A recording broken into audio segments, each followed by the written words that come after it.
メール配信システムベンチマークイメールの山本です。明日の業務から使えるメルマガデザイン実践講座のアーカイブ映像をお届けしています。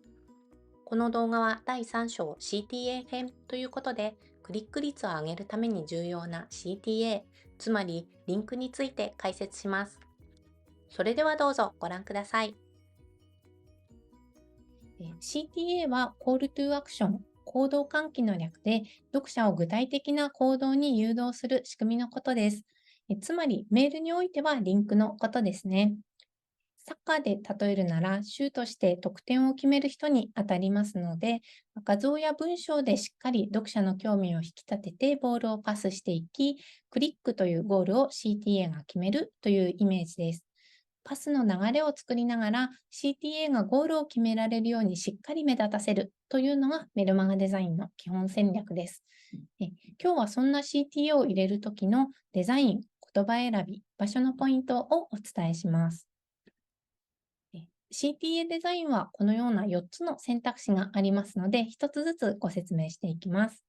1つ目は URL、メールアドレス、電話番号などを直接記入するテキストの CTA です。インパクトは他のデザインに比べて弱めですが、例えば URL であれば、ウェブサイトであることが一目でわかります。テキストメール風のデザインでは、こちらの CTA デザインがよく使われます。続いてのデザインパターンはテキストリンクです。これは指定した文章にリンク先を設定している形式です。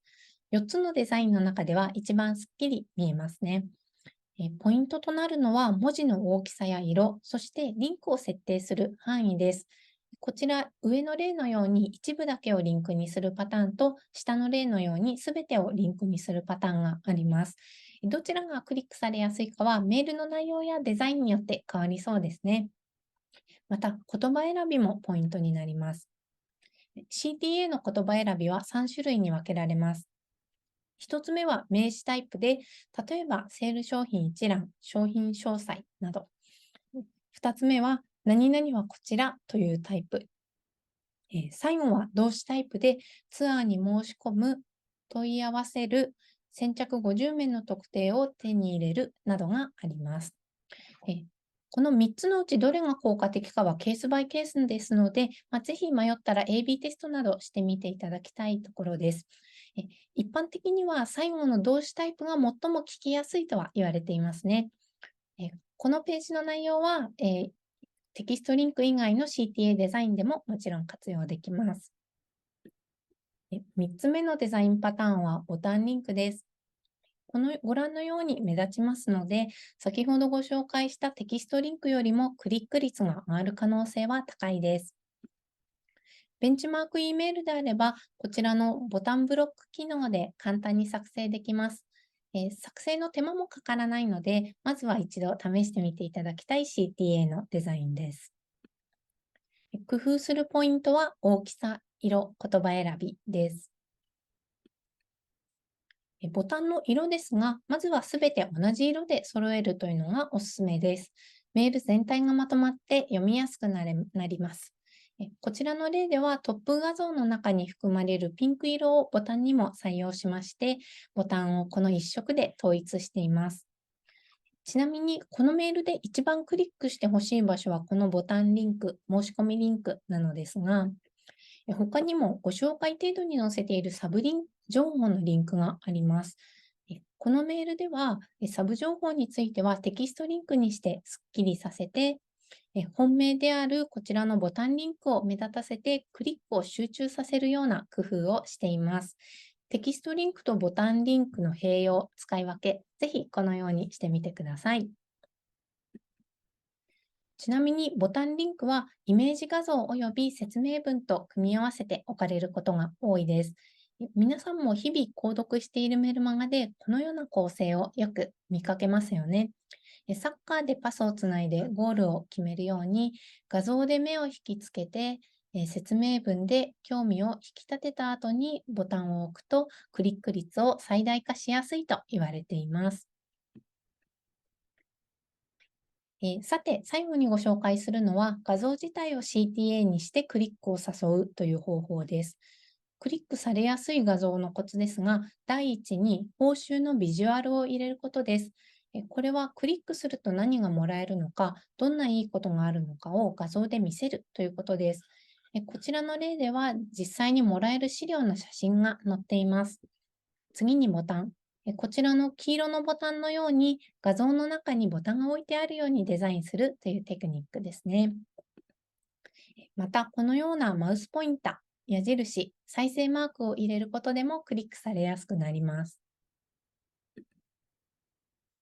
動画を載せる場合は、中央に再生マークを追加するとクリック率が上がりやすくなります。ベンチマーク E メールであれば、動画ブロック機能を使うと、動画の URL を入力するだけで、YouTube などのサムネイルに再生マークが自動で合成されます。とても便利な機能なので、ぜひ使ってみてください。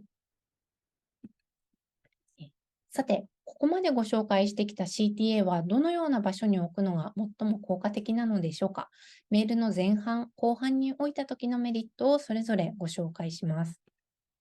まずは前半に置く場合、メールを開いた直後の一番興味が湧いている瞬間を逃さないよう、冒頭に CTA を置くパターンです。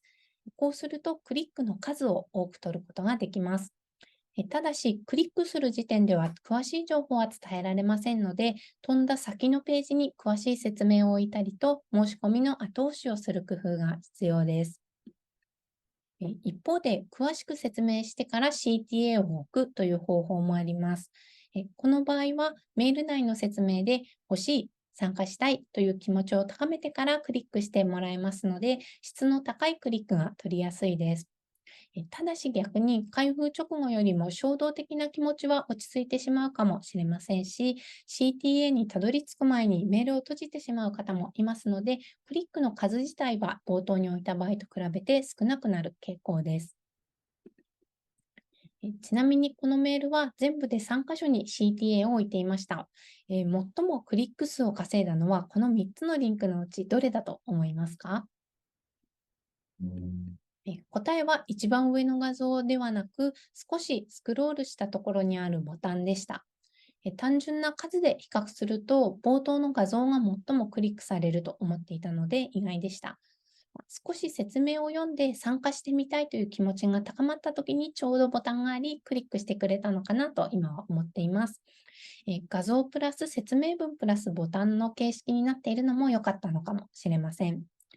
このように何が効果的かはケースバイケースですが、本日は皆さんに考え方を押さえていただきましたので、自社のメールでも実践していただけることと思います。